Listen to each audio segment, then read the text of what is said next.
여러분들 한 분 한 분들 삶 속에서 할렐루야가 넘치도록 축원합니다. 아멘. 할렐루야가 나온다는 것은 할렐루야가 하나님을 찬양합니다 하잖아요. 하나님의 뜻과 계획을 알게 되고 그 안에 감사가 나오면 할렐루야가 넘쳐 나옵니다.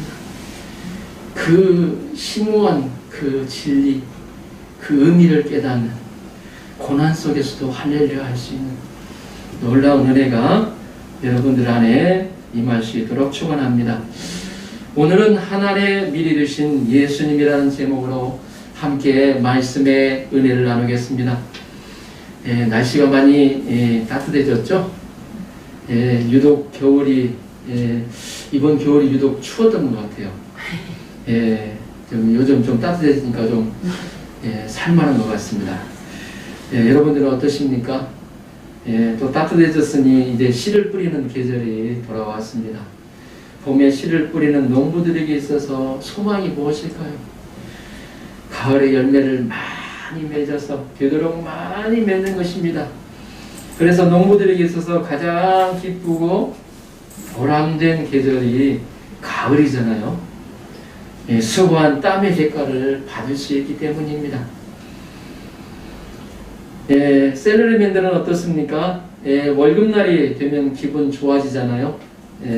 우리의 삶에 있어서도 또 좋은 대학에 들어가고 좋은 기업에 취업해서 더 나은 성공하기를 원합니다. 사업을 하는 사람들은 여러모로 잘 돼서 사업이 번창해 성공하는 것을 원할 것입니다. 그러나 그러기 위해서는 한 가지 반드시 해야 하는 것이 있다는 것입니다. 죽어야 한다는 것입니다. 보이지 않는 곳에서 남모르는 노력과 땀, 잠도 자지 않고 최선의 노력을 하는 과정이 필요합니다. 그래서 이런 말이 있습니다. No pain, no gain. 고통이 없이는 얻는 것도 없다.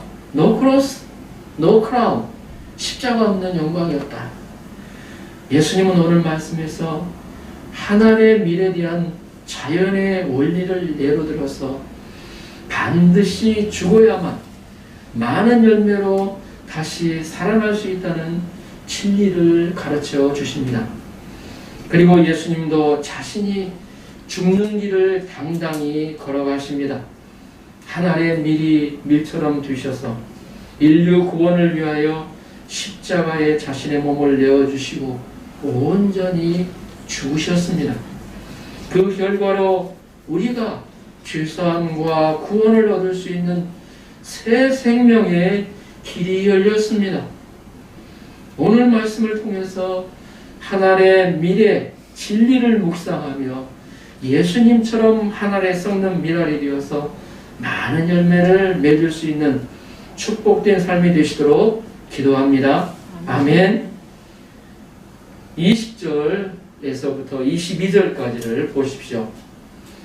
명절에 예배하러 올라온 사람 중에 헬라인 몇이 있는데 그들이 갈릴리 벳사다 사람 빌립에게 가서 청하여 이르되 선생이여 우리가 예수를 배우고자 하나이다 하니 빌립이 안드레에게 가서 말하고 안드레와 빌립이 예수께 가서 여쭈니.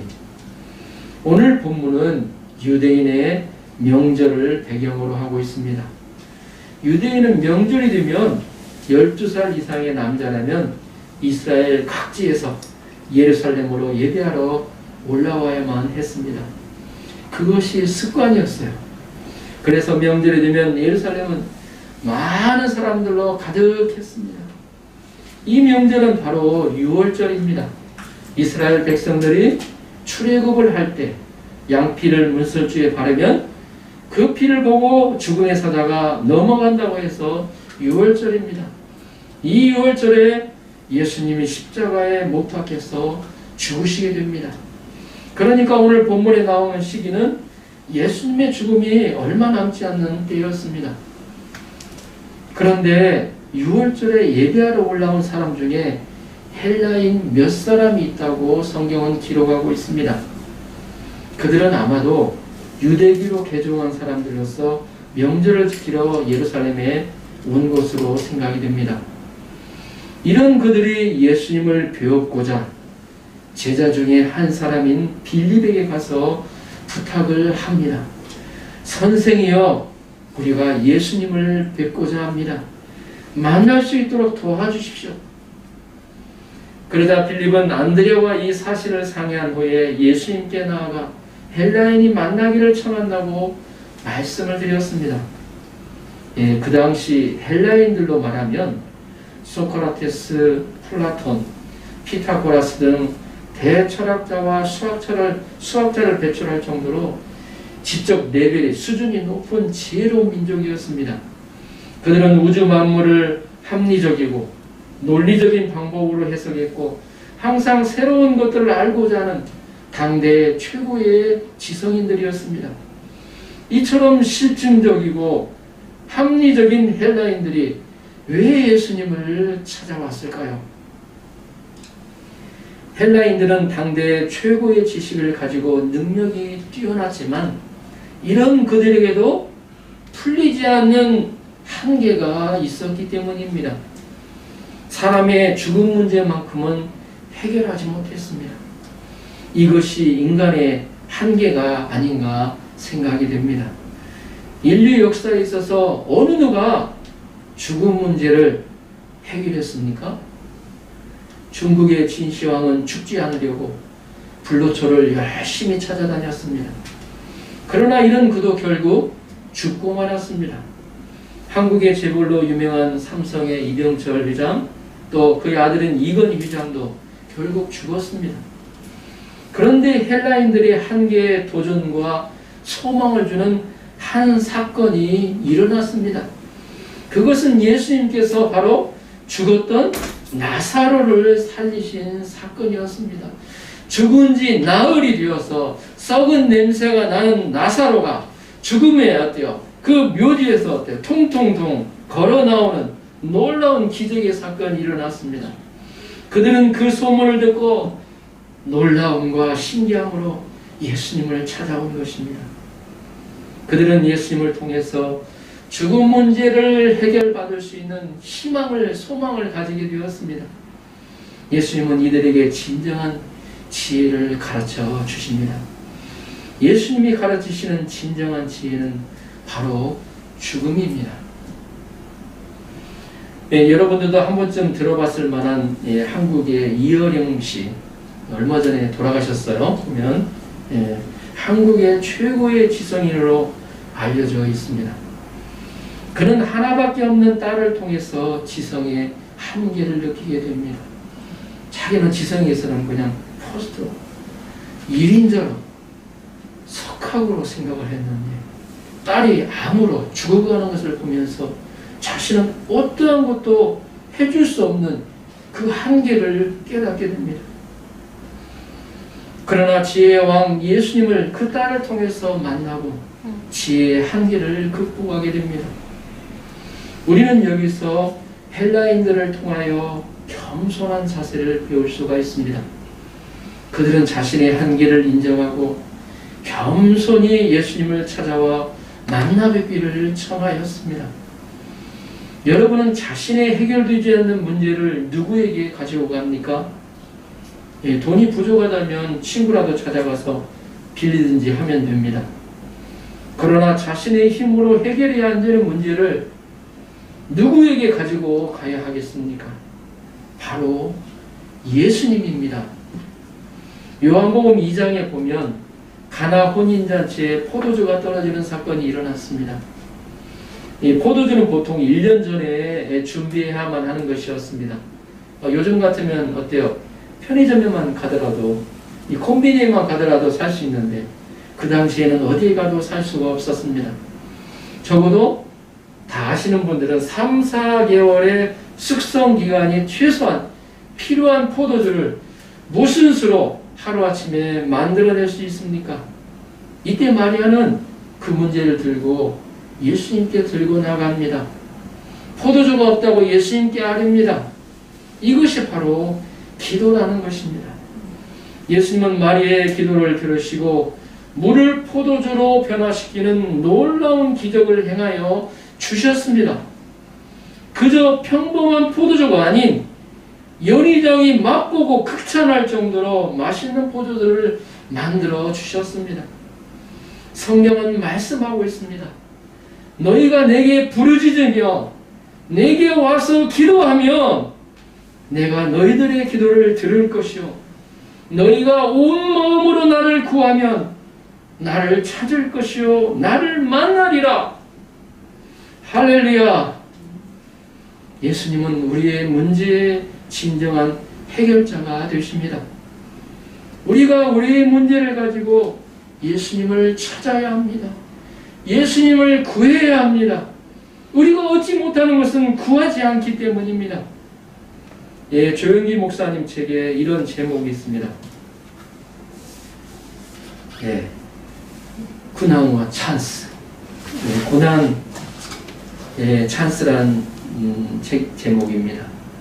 문제는 예수님을 만날 수 있는 기회라는 거예요.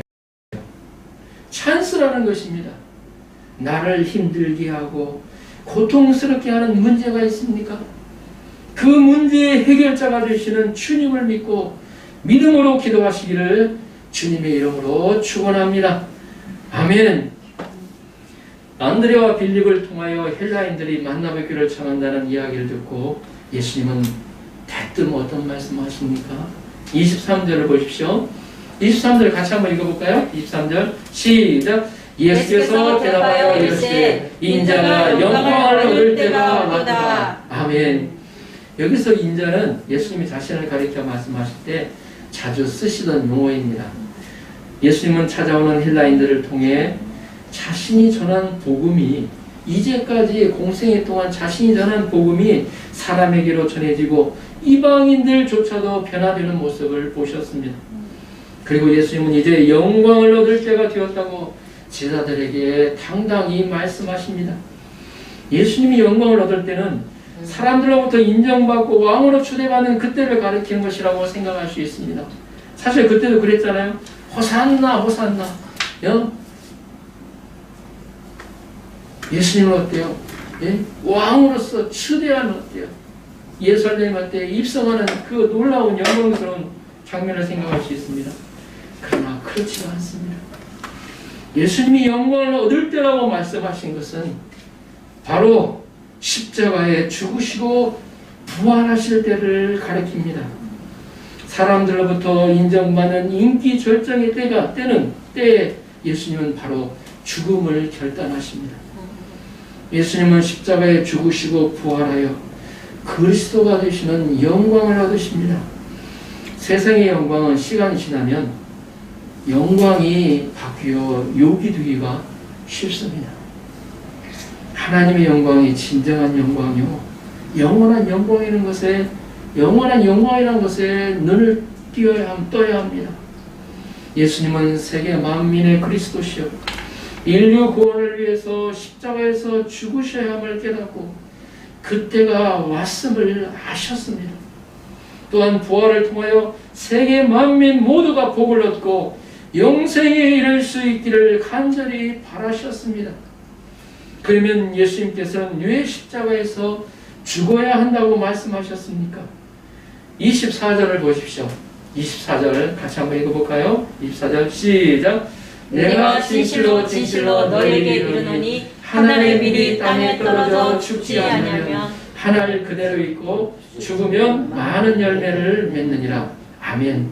예수님이 영광을 얻을 때가 왔다고 말씀하시고 한 알의 밀에 대한 자연의 진리를 말씀하십니다. 예수님은 죽음을 이기는 진정한 지혜를 이 말씀을 통해서 가르쳐 주시고 계십니다. 죽음을 이기는 지혜는 바로 죽는 것이라는 것입니다. 예수님이 다시 생명을 얻는 진정한 지혜는 십자가에 죽으시는 것입니다. 그래서 예수님은 그것을 보여주기 위해서 하늘의 밀이 되어 땅에 떨어져 온전히 죽으려고 하셨습니다. 예수님은 이 땅에 살기 위해서 오신 것이 아니요 죽기 위해서 오셨습니다. 예수님은 하늘 보좌에서 육신을 입고 땅에 떨어져 오셨습니다.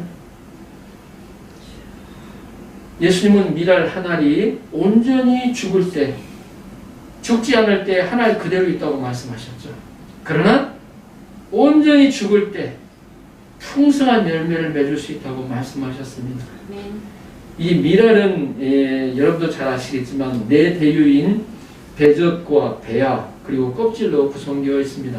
이 네 대유가 83%, 또 배아가 23%, 껍질이 14%를 차지합니다. 미랄이 땅에 심겨지면 배를 둘러싸고 있는 네 배유가 완전히 썩어 배아에게 영양분을 공급해야만 배아가 자라서 열매를 맺을 수가 있습니다. 네 배유가 온전히 썩지 않으면 배아가 자라지 못해 열매 없는 쭉정이 가지고 맙니다. 다시 말해서 네 배유가 온전히 썩고 죽어야 배가 생명을 얻고 열매를 맺게 된다는 것입니다. 자신이 해체되고 없어져야 합니다. 일반적으로 미랄 하나가 온전히 자라 밀리사게 되면 30개에서 50개의 열매를 맺는다고 합니다.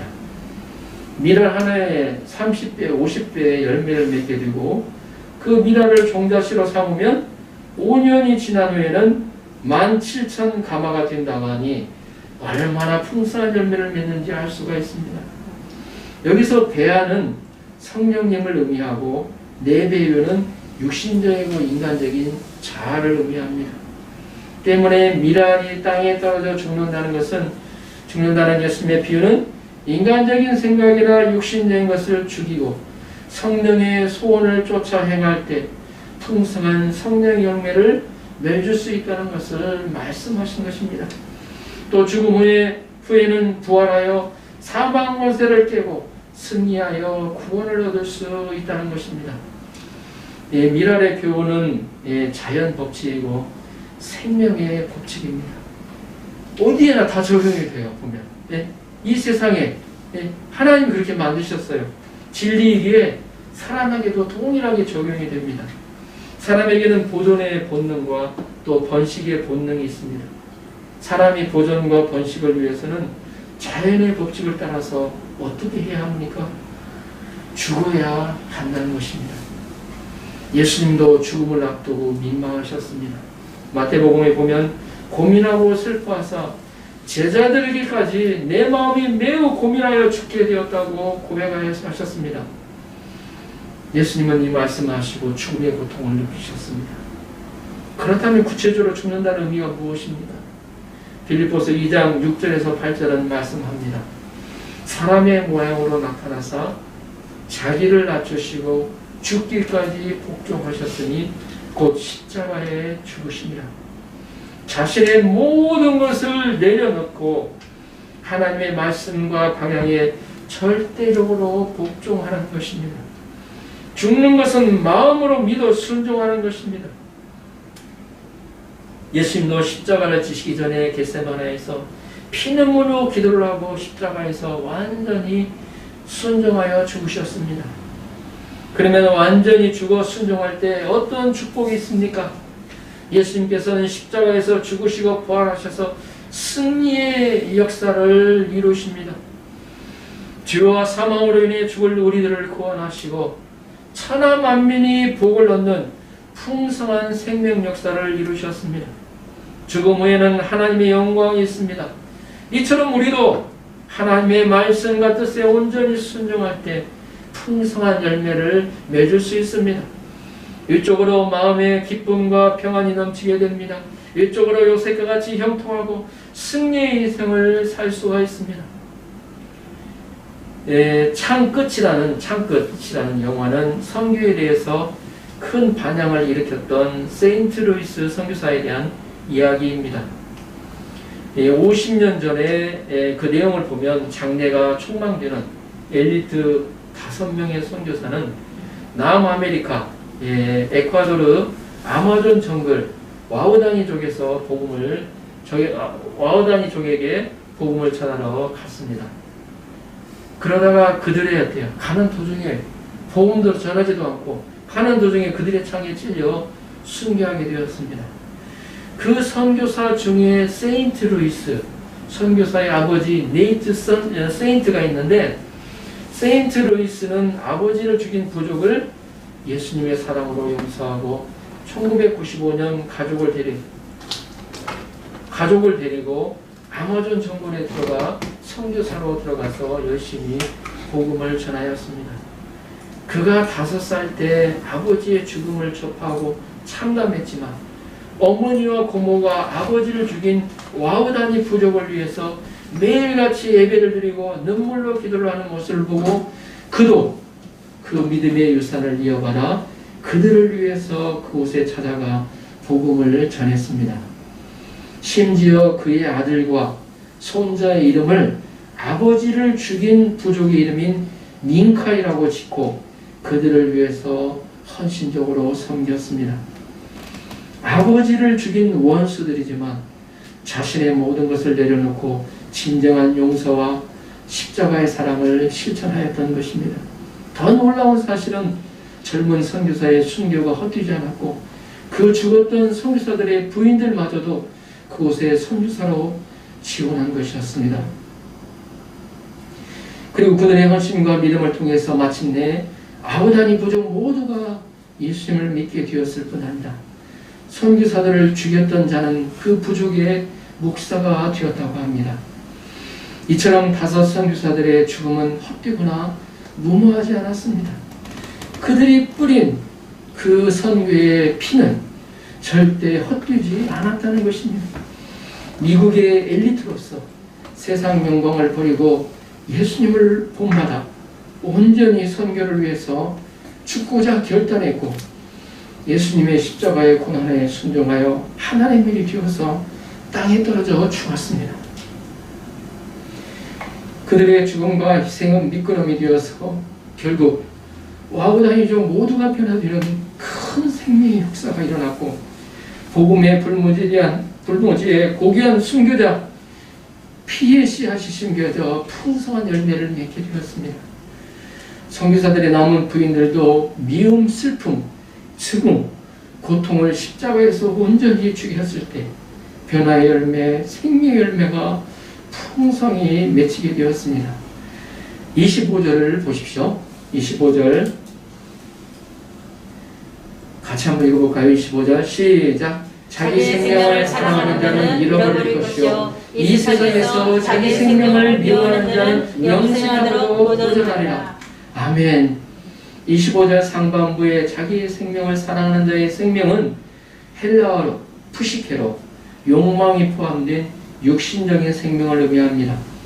이 하반부, 하반절의 영생은 헬라어로 조에이며 영적인 생명을 의미합니다. 우리는 성령에 순종하기 위해서 육신적인 생명을 미워해야 한다는 것입니다. 육신의 욕심을 부인하고 육신의 생명보다 하나님을 더 사랑해야 한다는 것입니다. 주님을 위해서 자신의 육신적인 것을 희생하거나 죽는 삶을 산다면 영생을 얻을 수 있습니다. 우리는 자기의 이기심, 물질, 시간, 꿈, 이성 등을 죽이고 부인하고 예수님을 위해서 희생하고 복음 역사, 세계 선교 역사를 위해서 죽을 때 풍성한 열매를 맺고 영생을 얻을 수가 있습니다. 네, 저는 이 말씀을 묵상하면서 영적인 불모지와 같은 일본에 대한 모습, 비슷한 모습이 아닌가 하는 생각이 듭니다. 또 어느 분이라도 생각하겠지만 일본에 오신 분들이라면 한번 생각해 보셨으면 좋겠습니다. 내가 왜 일본에 왔을까? 뭐 이렇게 굴르다는 말이지만 어떻게 하다 보니까 일본에 왔다. 근데 하나님 편에서 볼 때는 우리 특히나 이제 믿는 자들은 일본에 오신 하나님의 선한 뜻이 분명히 선한 계획이 있는 줄 압니다. 그 뜻이 무엇일까요? 그 계획이 무엇일까요? 일본을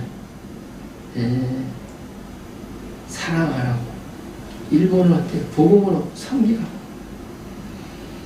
한국 민족처럼 일본에 가장 악감정을 가지고 있는 민족은 없을 겁니다. 그러잖아요. 어떻게 보면 일제 36년 식민지 가운데서 가장 어때요? 처찬지 원수죠. 보면 또 그렇게 교육을 받았고, 또 제가 여기 와서도 보니까 아직 어때요? 밝혀지지 않았대요. 그 어때요? 관동 대지진 때 일어났던 그러나 어때요? 학살 사건이라든지 하여튼 많아요. 아직 어때요? 역사적으로 드러나지 못한. 일본은 요즘에 막 미화 역사를 미화하기 때문에 그런데 참 일본에 보내신 뜻을 생각하면 하나님 어때요? 이런 그들이라도 어때요? 원수 같은 사람이면 어떤 분은 그래요. 일본을 사랑할 수 있는 사람은 한국밖에 없다. 가장 어때요? 하늘만이 준 나라. 많이 어때요? 우리를 얻어맞은 나라이기 때문에 그러나 예수님의 사랑으로 우리가 미움을 극복하고 예수님이 나를 사랑하신 그 사랑으로 일본인들을 위해서 기도하고 섬긴다고 하면 하나님은 놀라운 일을 이루시지 않을까 하는 생각이 듭니다. 우리에게 그저 어때요? 나에게 나쁜 일을 했기 때문에 다만한테 그런 악감정을 가지고 계속해서 어때요? 미움만을 가지고 뭐 일본에 살기 때문에 미움 가지고 살면 안 되겠죠. 감추고 살더라도 그렇게 하더라도 그러면 어때요? 그대로 살다가 그대로 끝납니다. 그러나 예수님이 나를 사랑하신 예수님의 사랑, 하나님의 사랑을 마음에 간직하고 그 사랑으로 이들을 어때요? 용서하고 끌어안고 그들을 위해서 어때요? 오히려 기도해주는 그러한 놀라운 기적의 역사가 우리들을 통해서 일어날 수 있도록 간절히 기도합니다. 우리에게는 크게 두 가지 삶을 사는 선택이 있습니다. 한 가지는 자신의 이상을 위해 성공만을 위해 사는 삶입니다. 또 한 가지는 하나님의 미랄로 죽는 삶으로 하나님이 두신 계획과 뜻을 이루어드리게 예수님처럼 이 땅을 위해 섬기며 헌신하며 사는 삶입니다. 예수님처럼 자신을 희생하여 생명을 구원하는 삶입니다. 우리가 어떤 삶을 선택해야 하겠습니까? 인생은 선택의 삶이라고 그러죠. 그 선택에 따라서 그 삶이 바뀌어져요. 항상 어때요? 갈림길에 서 있습니다. 신앙인도 마찬가지예요. 신앙이라고 항상 믿음이 좋다고 갈림길이 없는 줄 아십니까? 항상 고민해요, 보면. 그래, 마음의 결단이 필요해요, 항상. 내가 하나님의 마음을 품고 살 것인가, 아니면 내 욕심을 따라 살 것인가. 항상 어때요? 마음에 어때요? 갈림길 가운데서, 우리가 어떤 삶을 선택해야 하겠습니까? 예수님이 보여주셨잖아요. 우리는 후자의 삶을 선택해야 합니다. 자신의 성공과 이상을 통해 이룬 것들을 자신을 드러내는 일에 끝내는 게 아니고 자신의 이름을 위해 사용하는 것이 아니고 한 영혼을 살리고 섬기는 데 사용하는 것입니다. 그러나 우리의 현실은 어떻습니까? 희생, 헌신하는 말보다는 자기 이익, 자기만을 위해, 자기 행복만을 위해 살고자 아둥바둥하는 모습이 아닌지 돌아보아야 할 것입니다. 특히 믿는 자들 가운데서도 이기적으로 돌아가는 그러한 모습들 주님이 과연 기뻐하실까요?